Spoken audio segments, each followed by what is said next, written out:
Hola, ¿qué tal? Bienvenidos a otro programa más de Ramos Jurídicos, ya el tercero. Creo que en lo que ha pasado el mes de diciembre y enero han pasado muchísimas cosas. Me da mucho gusto estar con José Pablo y con Marcos. En este diálogo que vamos a hacer sobre tres temas particulares, son muchos, pero vamos a ir tratando de abordarlos en otros programas. Me parece, José, que para iniciar hay muchas dudas sobre cuál es el estatus actual en términos de la elección de jueces, magistrados y ministros. Ya tuvimos un elemento sobre un programa sobre la reforma judicial, pero creo que ahorita la gran duda es cómo está el estatus actual, porque han salido suspensiones y demás. ¿Qué nos puedes decir sobre el particular? Claro que sí, digo, para aquellos que nos están escuchando, déjenme hacerles un brevísimo resumen de lo que pasó. Como se acordarán, cuando sale la reforma judicial, hubo muchos entes y particulares que interpusieron una serie de juicios de amparo, cuya intención era frenar, pues primero la reforma judicial per se en cuanto a su legislación y luego totalmente su aplicación. Por actos que ya platicamos en su momento, existió un desconocimiento total por parte de todas las autoridades a las suspensiones que fueron emitidas por el Poder Judicial Federal. Incluso por el propio Poder Judicial Federal, por conducto del Consejo de la Judicatura, quienes dieron inicio a la implementación de pues, todo el proceso de elección de juezas y jueces y magistradas y magistrados.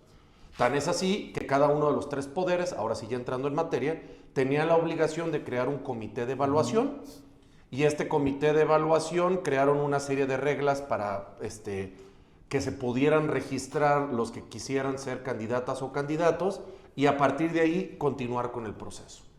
Pues se creó el comité de evaluación del Poder Judicial, del Ejecutivo y del Legislativo, se lanzaron las convocatorias, cada uno con variantes, lo que viene a demostrar lo que hemos platicado en estos foros de la falta de regularización o regulación más bien que existía para tener procesos similares y que garantizaran los perfiles más idóneos.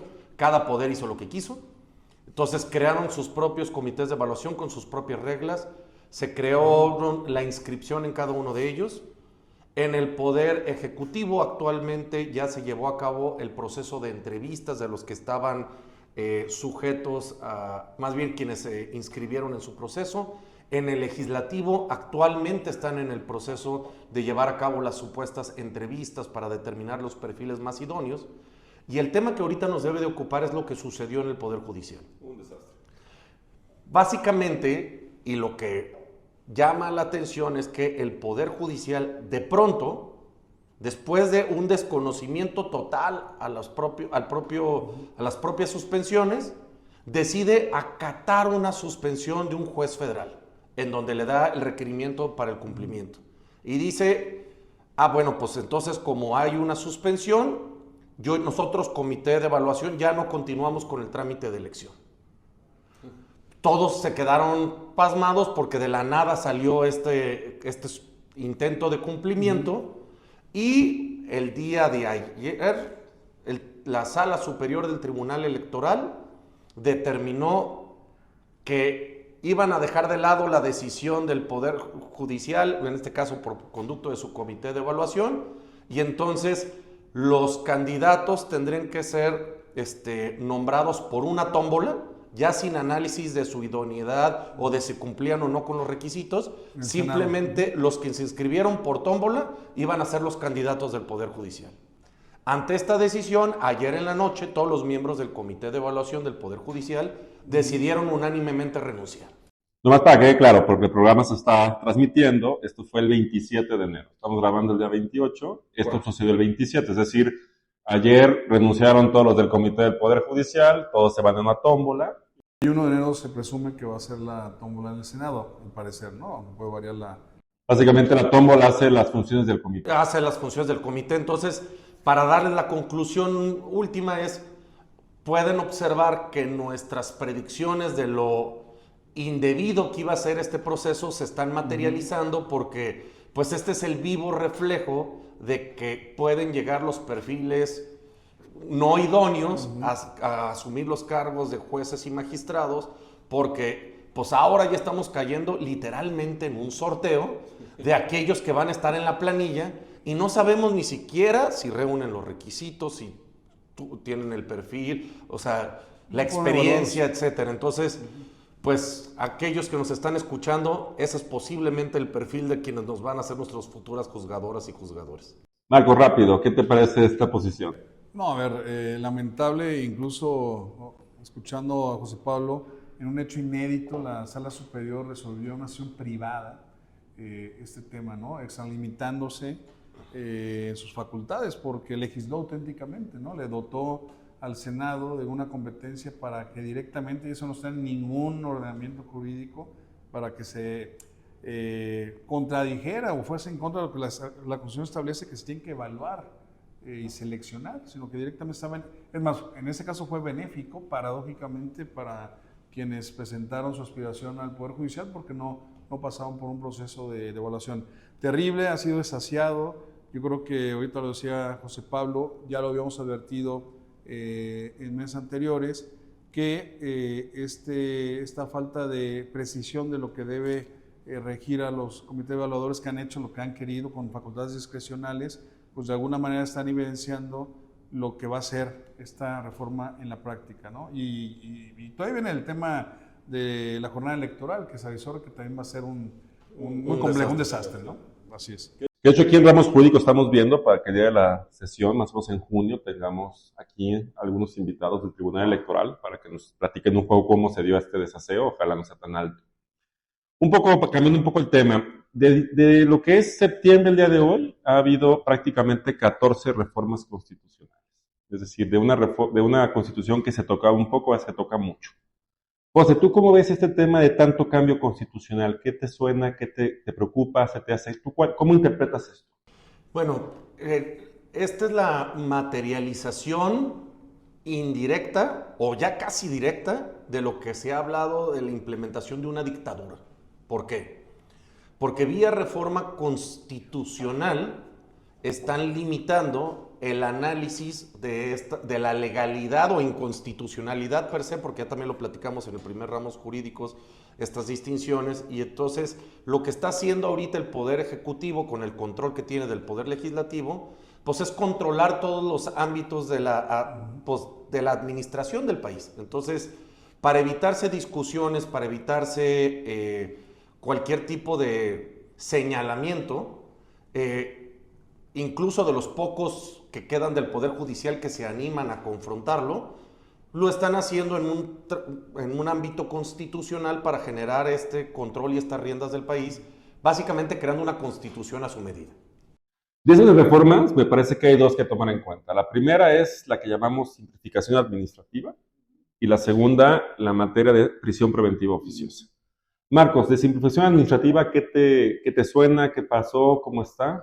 A ver, les explicamos a todas y todos los que nos siguen.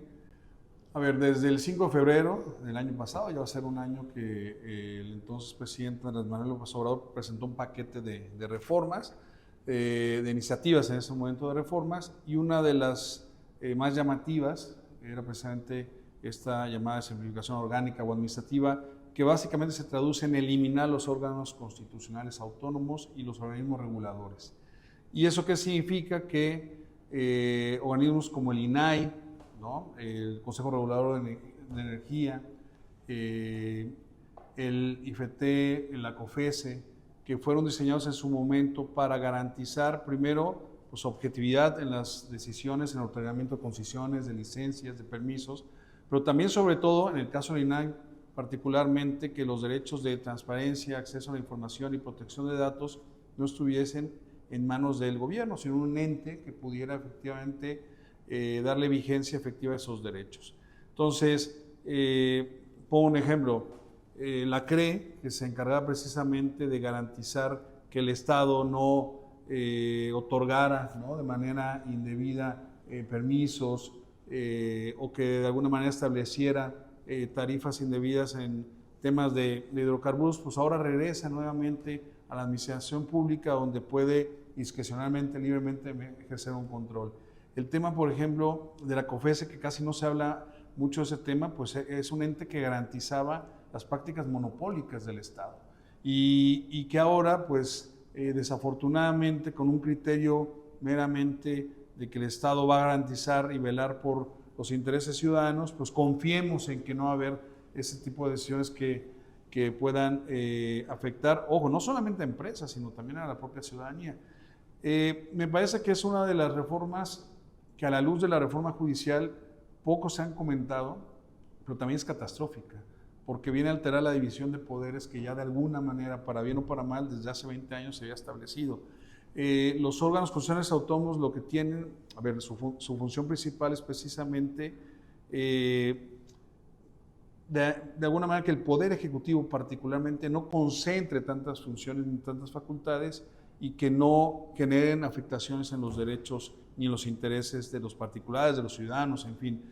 Entonces, ¿qué tenemos después? Un regreso automático a la época de una administración pública centralizada fuerte, con funciones y facultades de concentración desproporcionales, y que eso se va a traducir desafortunadamente, así hay que decirlo, en violaciones directas a los derechos fundamentales, porque ya el Estado no va a tener, desafortunadamente, perdón, las personas no van a tener desafortunadamente la posibilidad de contar primero con un órgano y con medios de protección que hagan valer esas decisiones. Estamos a la merced de una administración pública totalmente fortalecida, que yo creo que desde la época de Miguel de la Madrid o previo a López Portillo no teníamos.